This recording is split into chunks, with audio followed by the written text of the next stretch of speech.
this Sunday on Rosemary Barton Live. How can we do it bigger? How can we do it faster? The Prime Minister's nation-building promise to create thousands of jobs and billions of dollars in economic investment. 5 major infrastructure projects are greenlit by Ottawa. We'll ask Natural Resources and Energy Minister Tim Hodgson what fast-tracking them will accomplish. Plus, we'll hear from a First Nation chief on how one project became a model for Indigenous-led economic development. The temporary foreign worker program is not working. It should be cancelled or significantly reformed. A growing number of critics of the temporary foreign workers program argue it's taking jobs away from Canadians as employment in this country increases. We talked to BC's jobs minister on whether the program is an economic necessity or a problem that needs to be scrapped. And MPs are back in Ottawa after a summer break. The Conservative leader returns to the House of Commons as the Prime Minister looks to deliver on an ambitious agenda. What should Canadians expect this fall? It all starts now on Rosemary Barton Live.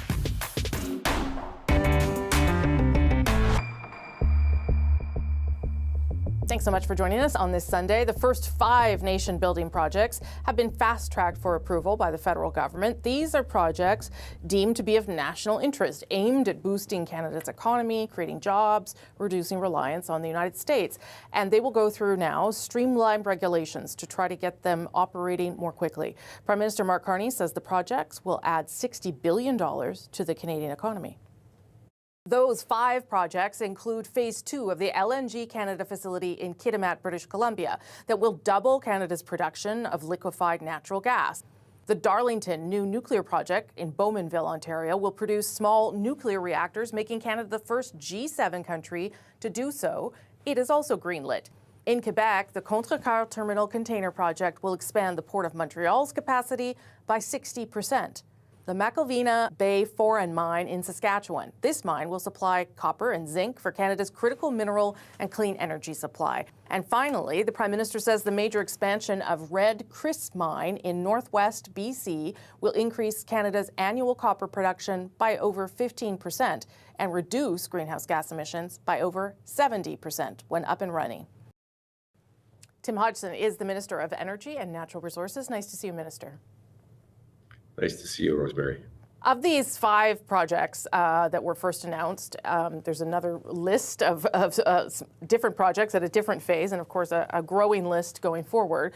But of the 5 projects announced this week, some are very much already pretty far along in development, whether it be the mine in Saskatchewan or Darlington.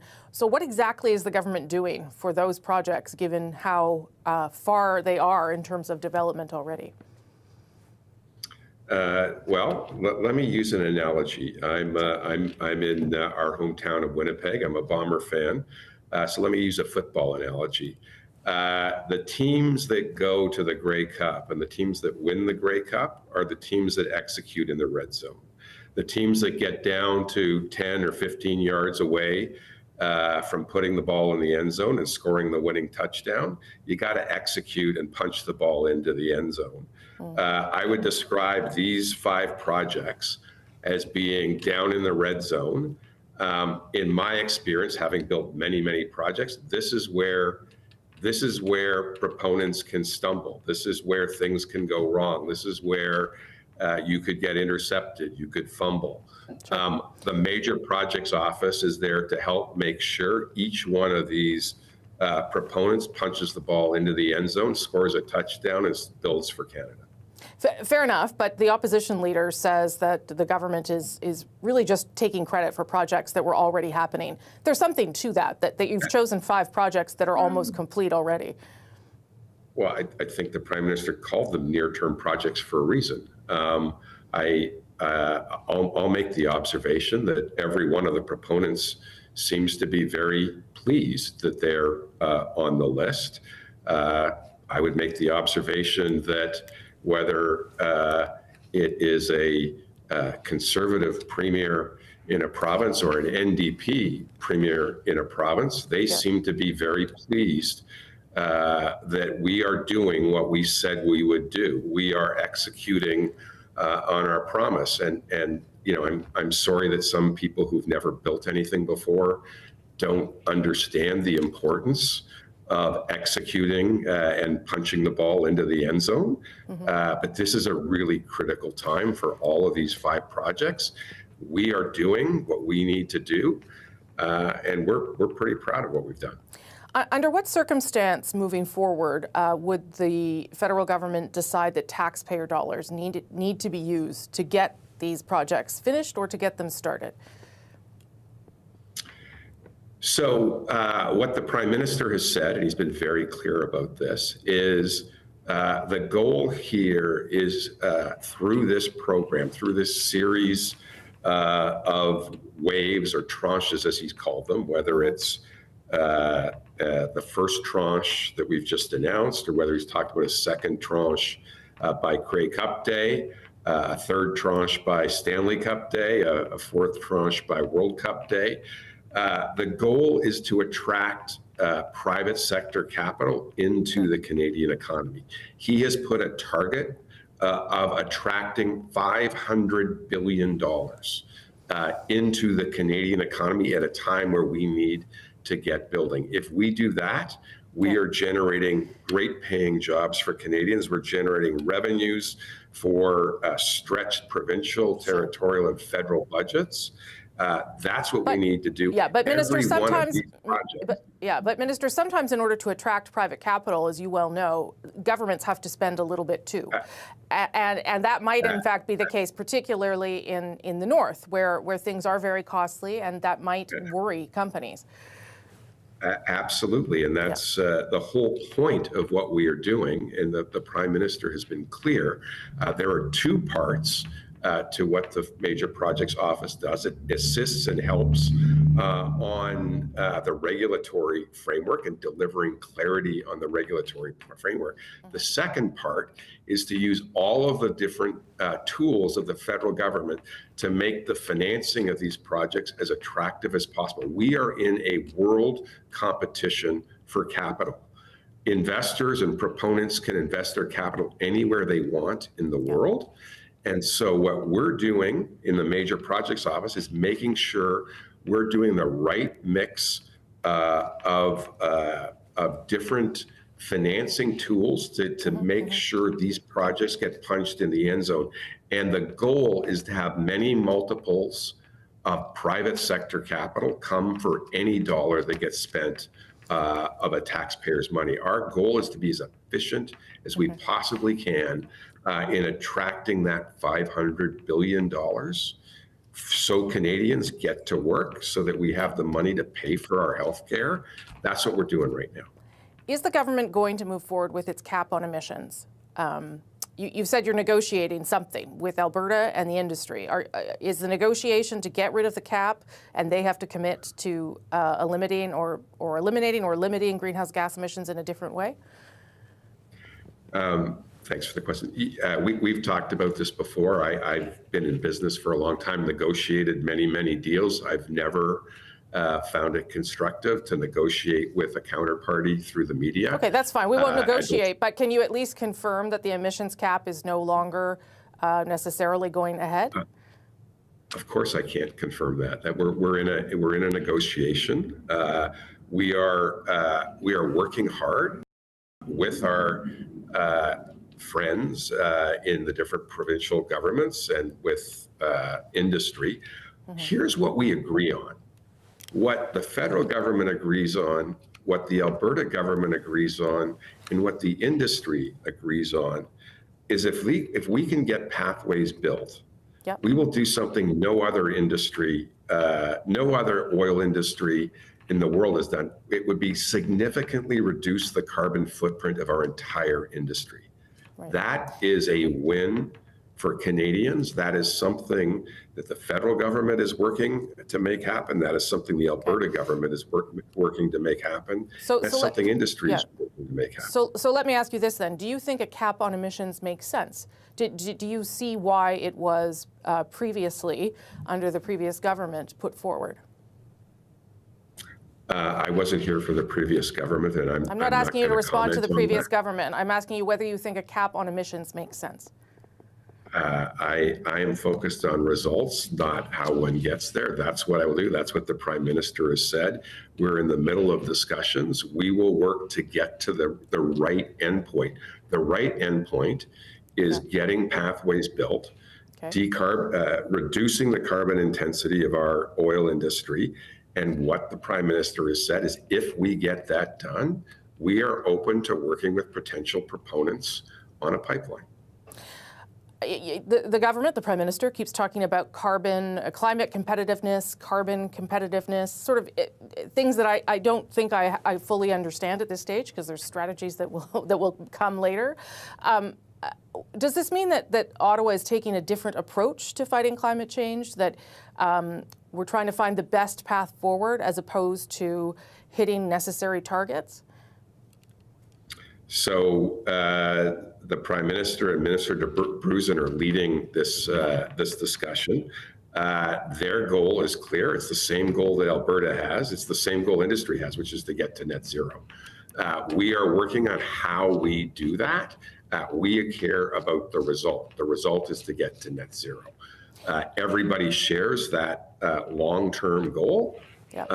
This is a win. I really think Canadians should be really excited that we have a win, that everyone believes this is the right thing, and we're working hard to do that. I'll leave it there. Tim Hodgson, nice of you to make the time. Appreciate it. Nice to see you, Rosemary. One of the projects greenlit is phase 2 of the existing LNG Canada project, which would double its annual production capacity. The facility in Kitimat, BC, sent its first shipments of liquid natural gas produced in the province back in June. We talked about it then. The company says the next phase, though, would bring the annual production to 14 million tons, something the Prime Minister says would make Canada an energy superpower. LNG Canada is on the traditional territories of the Haisla people. It was built in partnership with Indigenous communities, including the Haisla Nation. Maureen Nice is the Chief Counselor for the Haisla Nation, and she joins me now. Nice to see you there, Chief. Nice to see you there too, Rosie. So phase 2 of the LNG facility, one of the big projects that the federal government has put on the first list of major projects. What does that mean for your community and for the region? That means the possibility of economic prosperity for our nation if the phase 2 goes ahead. We're very excited to hear that's on the radar of the federal government right now. I know that there are Indigenous communities that have had concerns about consultation and whether there was enough consultation going to happen around these projects. Give me a sense of what the support is like for this project. We have had the 2 projects already. We've had phase 1, of course, and we have our Cedar project that have had full support of nation members, majority support of nation members. However, we have not had that consultation process for phase 2, but based on the 2 previous positive views of the projects, I believe that we will get that support from our nation. And it is the critical piece that is needed in order for this phase to go forward. We do need that full approval from our nation members. You talked about economic prosperity. Give me a sense of what you mean by that. What are the economic opportunities for the nation? Well, we have, of course, we need jobs in our community. We need not only jobs that construct these facilities, but we need jobs that are lasting. We need businesses that can prosper from spin-offs from this project. That's fairly key to us as far as lasting. What we don't want to see is kind of what happened in the past, where we have people in the labor jobs not really having jobs that last past the construction phase. That's not how we want to see phase 2 go forward. We want to plan for those permanent career jobs. Yeah, and how receptive has the company LNG Canada been towards those requests? The idea that they are not only creating a second pipeline, but they are creating opportunity, economic and opportunity and job perspectives. For the most part, we've been in alignment with LNG Canada on those initiatives. They've worked very well with our nation to facilitate those careers, there are gaps between what our nation is doing and what LNG Canada is doing to ensure that we get those people seeing themselves in those roles. I think that's our biggest job that we're going to have to make sure we tend to as we move forward, is to have our members see themselves in those roles. What about concerns around climate change? There was some criticism after the announcement from environmentalists and environmental groups. Yes, it's not an oil pipeline, but it's an LNG pipeline, and there are still concerns on that front. What do you say to people who are not convinced that another one is needed? Well, we have work to do for sure to ensure that our airshed is protected, and that is going to involve not only work with LNG Canada, but with our other industry, other industries operating in our territory, which Rio Tinto is a fairly big emitter.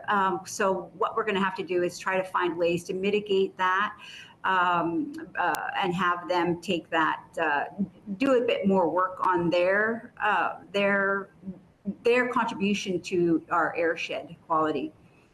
And is that a concern inside the nation as well for the community members, that it is affecting climate change and, to your point, air quality? Yes, it is, and it's a balancing act, Rosie. We have to make sure it's a balancing act, ensuring that we have economic prosperity and that we continue to contribute to a sustainable environment. As First Nations people, we always go back to the land for our food, and the water, of course, for our food as well. So it is critical to protect those pieces in our territory. We are reliant on it, and without those things, we are no different than any other Canadian. So we really have to protect that. All right, Maureen Nice, Chief Councillor for the Haisla Nation. Nice of you to make the time. Appreciate it. Thank you, Rosie. Appreciate that too. The Union of BC Indian Chiefs is a vocal opponent of the expansion of the project, saying LNG Canada is divisive and destructive, and it's caused harm to Indigenous communities and the environment. Pierre Poilievre, meanwhile, wants to see more resource development and the export of more Canadian energy abroad. On Friday, he sat down with CBC Radio's The House, and the host of that show, Ravi Kahlon, asked Poilievre about that and some of his positions on climate change. If we were to displace dirty Asian coal-fired plants with clean Canadian natural gas, according to the National Bank, we could reduce global emissions by 2.5 billion tons, which is 3 times the emissions of all of Canada for a year. But to do that, you need liquefaction terminals like the one that Prime Minister Harper approved, LNG Canada. And we shouldn't be talking about having one more. We should be talking about having 18 or 19 LNG liquefaction plants. That's the number that were proposed when the Liberals took office. And so what I propose, let's take our natural gas, which is very clean, which is very cheap in Canada. Right now, we only get $3 per million metric British thermal units, and let's sell it to Asia for $14. We could help power the most populous continent by getting them off of dirtier coal and reducing global emissions. But the real difference between myself and the Liberals on this is they believe in keeping it in the ground. Those are Mr. Carney's words, by the way. He wrote them.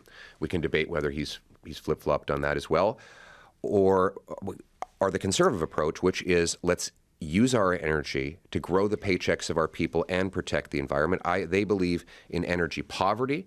I believe in energy abundance, and that is the approach that we would take to the environment. You say you're worried about climate change. Mm-hmm. Why have we not seen you ever commit to emissions reductions targets? I just did right now. That's not a target. That's saying we should do more to reduce our emissions. That's not about meeting the Paris targets. That's not saying our 2030 targets are right, wrong, should be higher, lower. The current government is not meeting its emissions targets. But I'm asking whether you think those are valuable targets, not about what the federal government is doing, which you've been clear about. It would be very easy. In fact, it would be very easy to meet all of those targets if we include the global reductions that the export of Canadian nuclear and natural gas would engender. And so I'd say, sure, not only could we could displace the equivalent of 3 years of emissions in Canada by sending our Canadian natural gas over to Asia and displacing dirty coal. I mean, you know, the Asian economies are adding these coal-fired plants one after the other because they don't have access to affordable natural gas. We have the most affordable gas. It's easy for us to liquefy it because our cold climate does most of the work. And we have the shortest shipping distances to both Asia and Europe of any country in the Americas. So why would we not use that kind of pragmatic approach that enriches rather than impoverishes? That full interview with Pierre Poilievre is on our website, cbc.ca/politics, or you can search for The House wherever you get your podcasts. Lots of more content and lots of good questions from Catherine in that. Poilievre is meeting with his Conservative caucus today, and now that he will be back inside the House of Commons, he says he's ready to hold the government to task. We're going to work to turn things around. We'll work with anybody from any party in order to make this session a success for the Canadian people.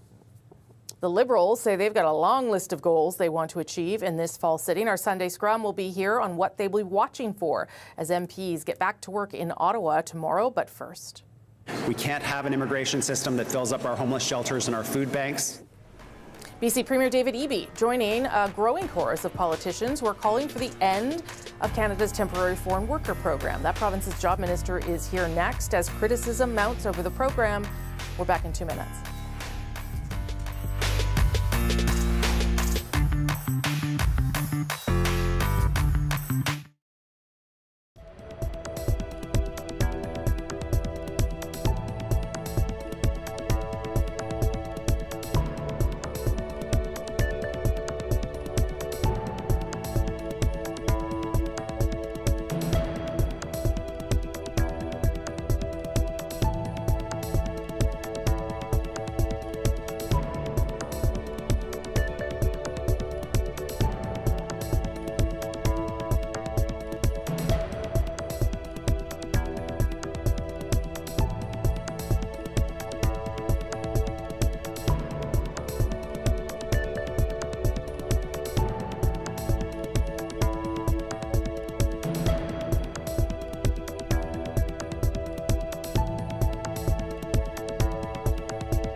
I think it's appalling that when I go to towns across this country, parents tell me their kids cannot get jobs to start off and start saving for school because, in part, the 100,000 plus temporary foreign workers that employers prefer to have in some cases because they can pay them less.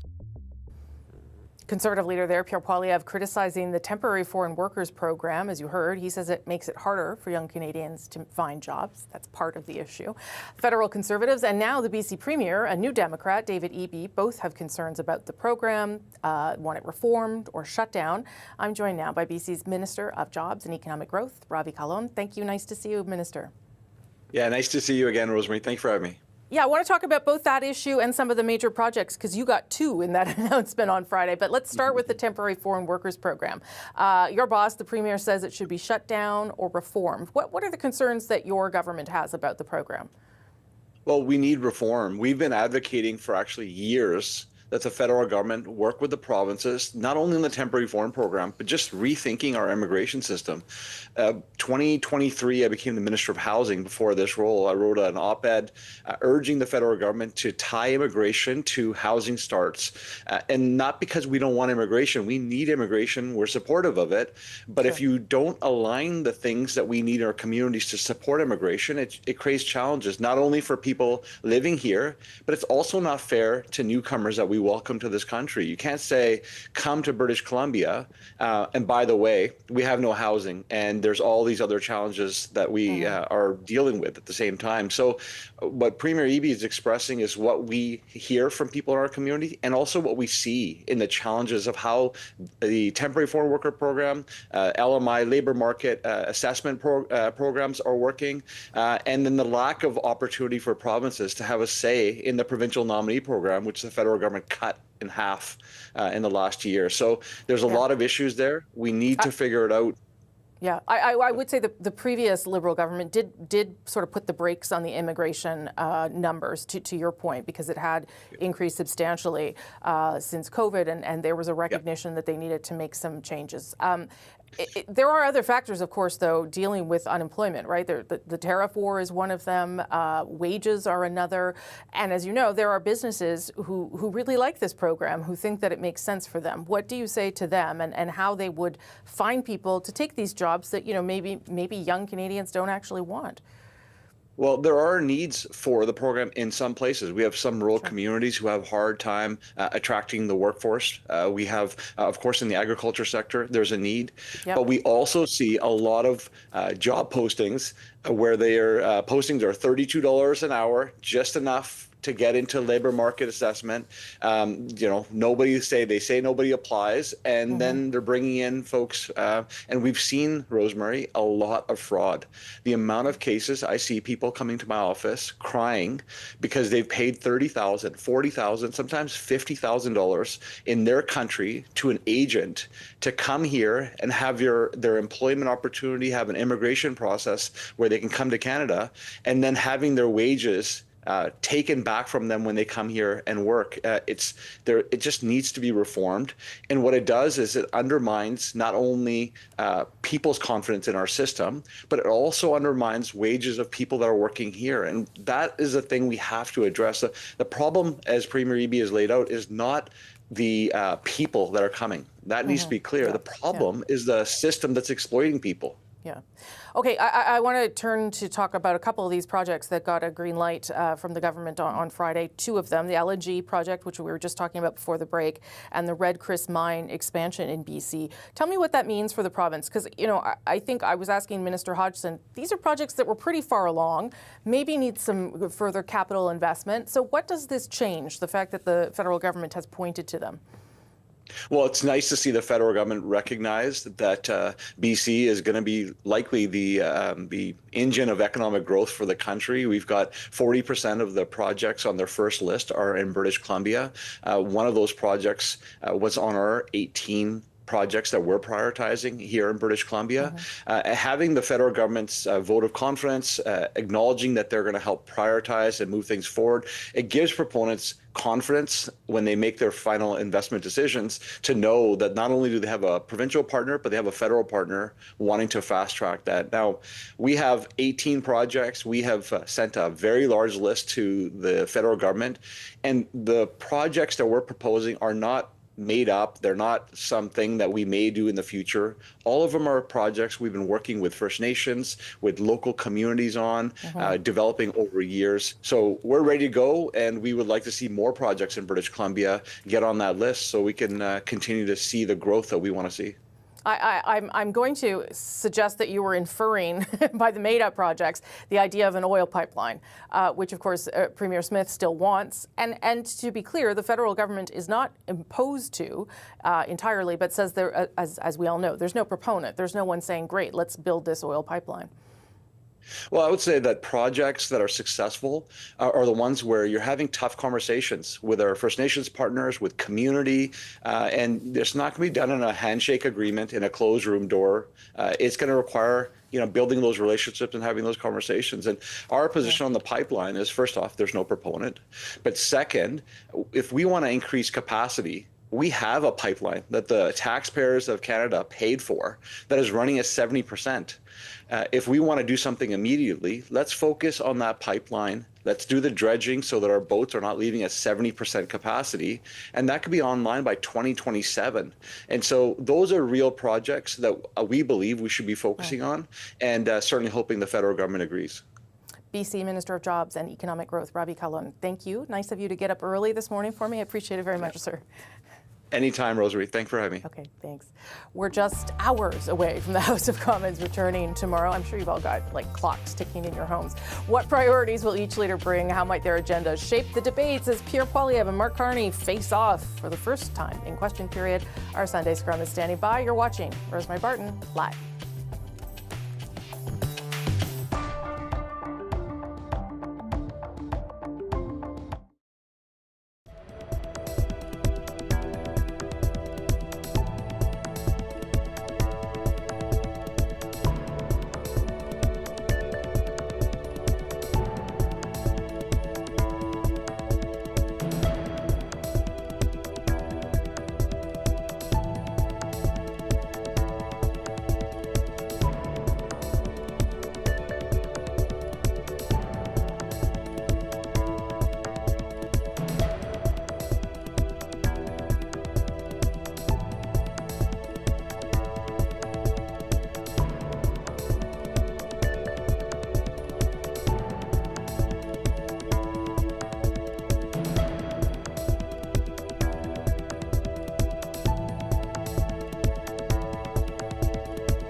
And Canada's new government's core mission, our mandate, is to empower Canadians by building Canada's economic strengths. That's how, in uncertain times, we will create greater certainty, greater security, and greater prosperity for all Canadians.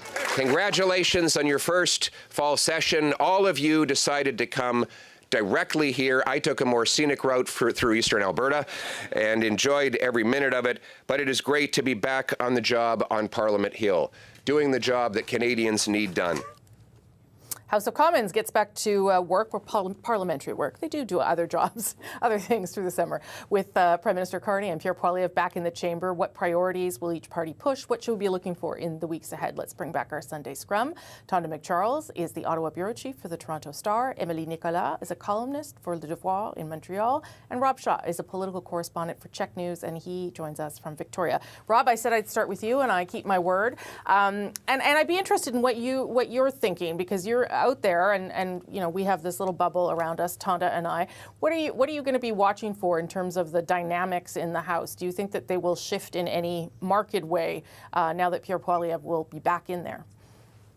Well, I think he's got the wind at his sails a little bit, and that comes from just that interview you did there with the housing minister, the jobs minister in BC, Ravi Kahlon. When you have, a BC New Democrat premier and a federal Conservative leader agreeing on the issue of temporary foreign workers, repeating each other's public comments, you have a problem on that issue for the Carney government. And I know the Prime Minister has said that immigration is on his radar, but I think it may mean that he has to move further and more aggressively on that issue than he thought before, because the entire political spectrum from the left to the right is singing from the same song sheet on that. And so that puts him on the defensive a bit. And also on austerity, I have to say the line of spending less, investing more is so nonsensically brilliant. It is the distillation of politics in its many forms, but austerity, 15% cuts in government programs is question period manna from heaven for the opposition, because inevitably some of those programs are going to be vulnerable programs for people, programs the government didn't know were being cut. And boy, question period running during that after the budget is going to be must watch for sure. Well, that's what I like to hear. A guy who thinks question period is must watch. Tonda, I talked to Steve McKinnon in the last hour, and he says, he was talking about the budget really obviously being the focus leading up to that in October. And he says that the deficit will be significant. That could be as high as $100 billion and who knows what at a time when they also have to come up with cuts. So, Rob's right. There will be lots of fodder for the opposition parties here. There'll be lots of fodder. There'll be an energized Conservative leader who's facing his own leadership review in January. And so his efforts to both rally his own base and party members to present himself as the best leader of a government in waiting will also temper and color the debates in Parliament and outside Parliament this fall. But the budget will be a big focus for defining what the Carney government actually means by exactly what Rob said. It's almost like, they're talking about investments fixing the foundation and the roof, the kind of joyless spending most homeowners have to do in order to, but he's also talking about I guess the equivalent to not touching transfers to individuals or provinces or key social programs is the equivalent of saying, well, we'll just, we won't take vacations and we won't have dinner out. But government is not like household budgets. Government is not like a business. Government has to support people and key industrial sectors in the country through a massive trade war that's ongoing and shows no sign of actually being resolved yet. And, in fact, maybe kicking into a different and higher gear with the entire trade deal we have with the U.S. soon to come under scrutiny. Yeah, Emily, it is an ambitious agenda for the government, and I do think, it's clear that the shine is a little bit off of the Prime Minister. I mean, that's natural after 6 months, and so he will be scrutinized in a different way, perhaps this fall than he was before. Absolutely, and it's perhaps the first time in a while that we're going to see perhaps the Prime Minister overshadowing the Minister of Finance in the sense that Mark Carney is so much of a economic person when it comes to his own personal branding. I think it's going to be hard for François-Philippe Champagne to pretend he's the person making all of the finance decision when it comes to that very important budget that's going to be coming out of October.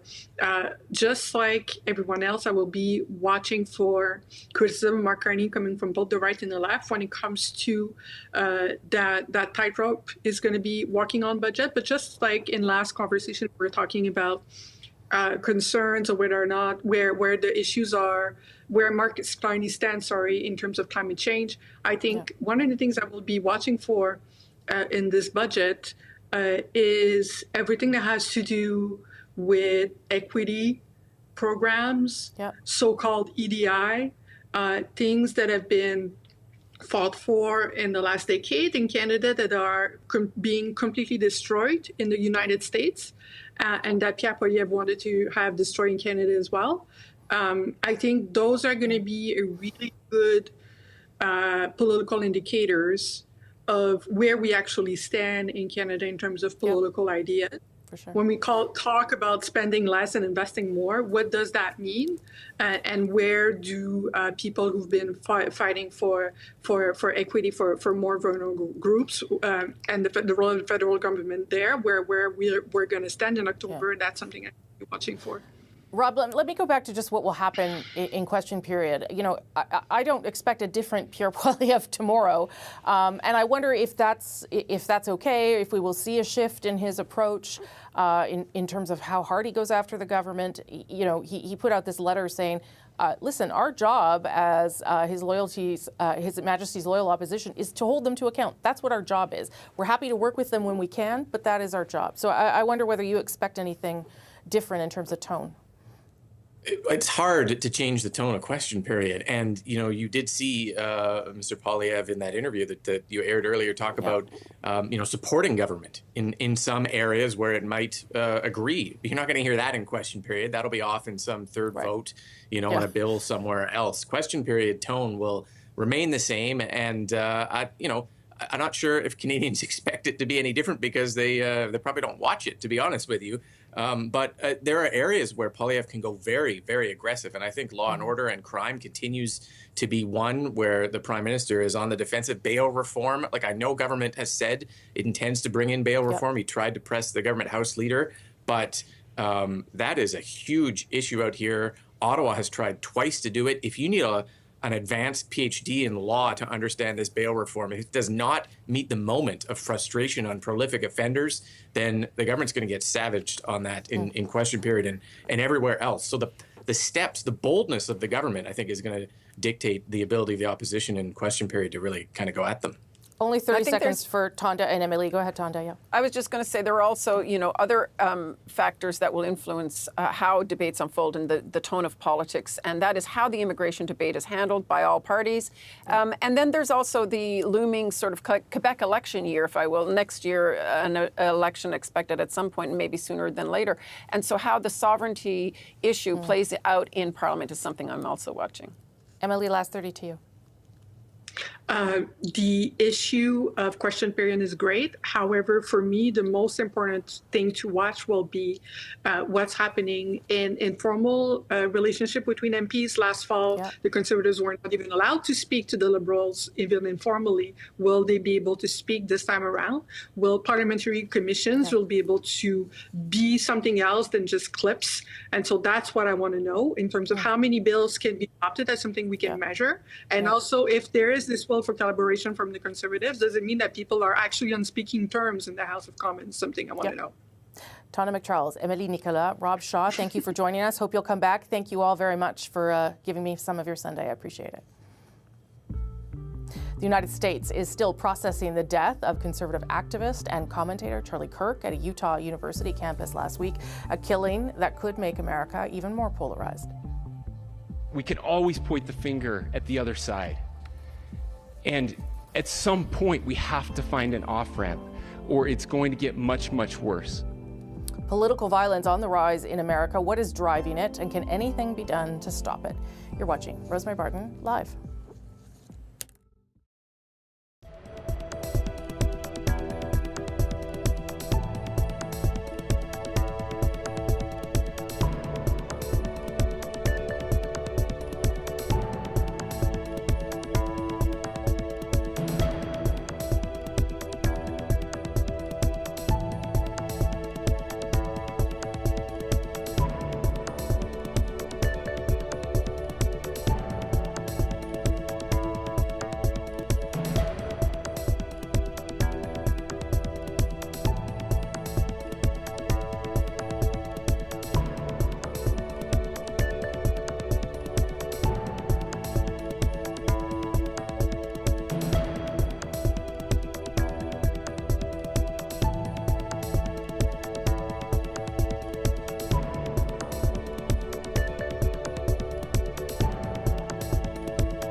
Your generation has an opportunity to build a culture that is very different than what we are suffering through right now.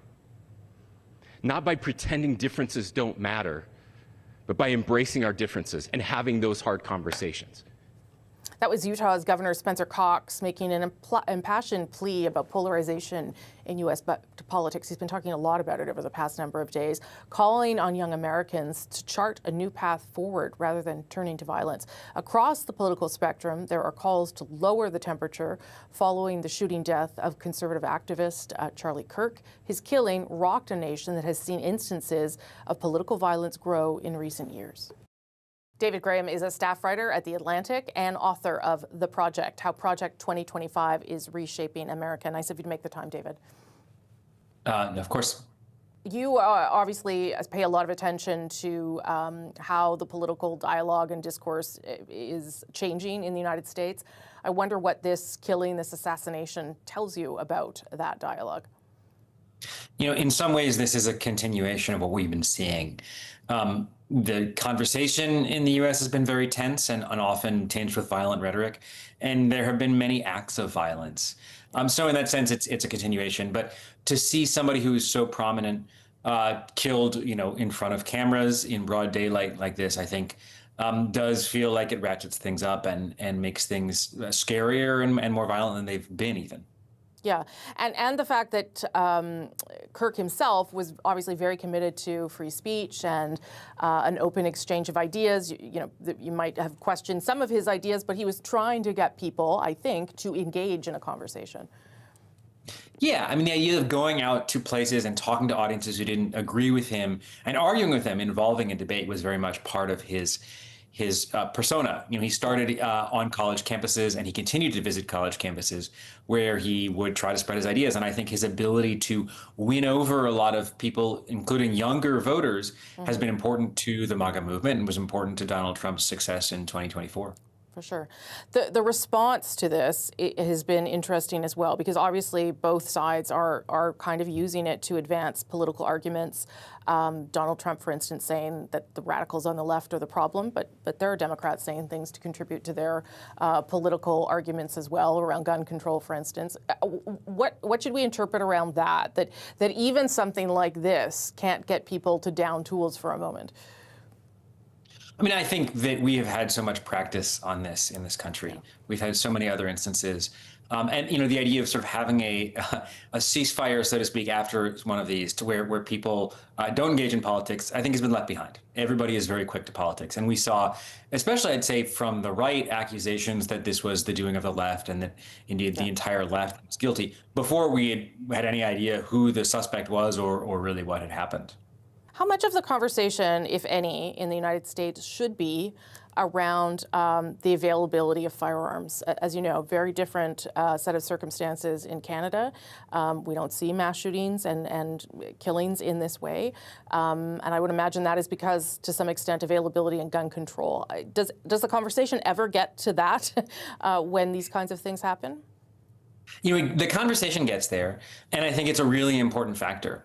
There are a lot of countries with very tense politics, and the tense politics in the U.S. are really important, but it's hard to turn that into the same kind of violence if you don't have ready access to firearms, you know, by legal or illegal means, which is what we have. Although there was a lot of talk about gun control and gun laws after these kinds of shootings, we don't see a lot of movement. You know, I think the lines between the parties are so drawn. Attempts at even sort of minimal gun control have failed in recent years. And there seems to be a sort of sense of either despair or uselessness or simple opposition to any kind of changes to gun laws.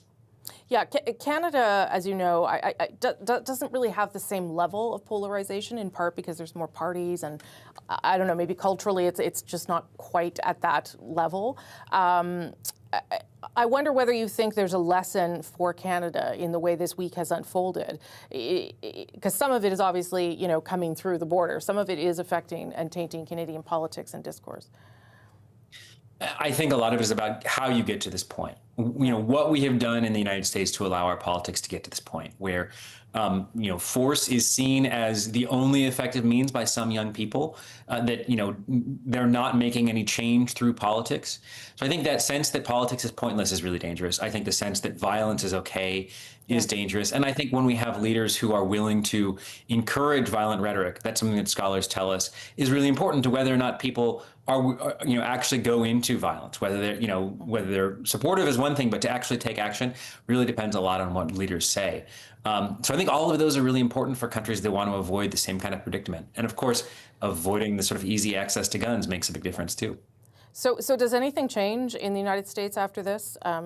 David, that's a big question, but I don't know what you think. We have seen enough instances of violence that it's hard to say there will be a clear shift in one direction. Yeah.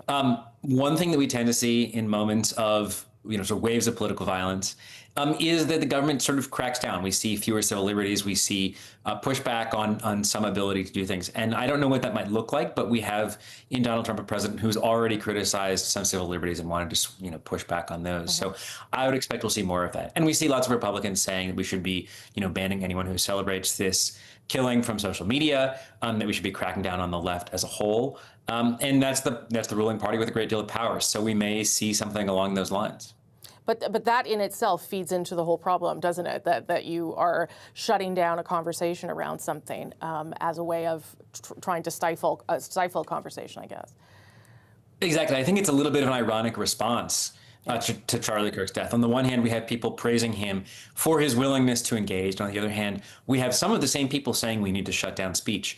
And I think that pushes things in not maybe in the direction he would have liked, and probably not in a direction that will solve the underlying tensions in this country. David Graham, staff writer with The Atlantic. Thank you for your time today. Appreciate it. Thank you.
House of Commons is back tomorrow. David Cochrane will host a special coverage of Question Period, which starts just after 2 p.m. Eastern.